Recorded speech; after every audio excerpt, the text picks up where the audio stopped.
Last Sunday జరిగిన cat exam నుంచి question చూద్దాం.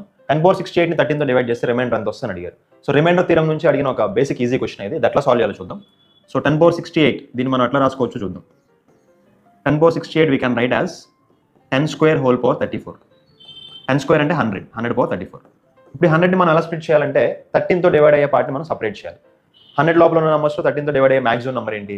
91. ఓకే, సో 100ని మనం ఏమైనా రాస్తామంటే 91 + 9 whole power 34.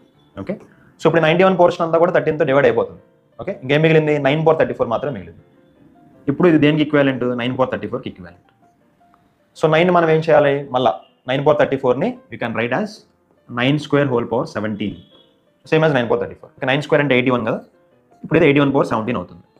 సో 81ని మళ్ళీ ఏం చేయాలి? 13తో డివైడ్ అయిన నెంబర్ సపరేట్ చేసేయాలి. 13తో డివైడ్ అయ్యేది ఏముంది? 81లో 78 వరకు డివైడ్ అవుతుంది. Okay, 78 + 3 whole power 17.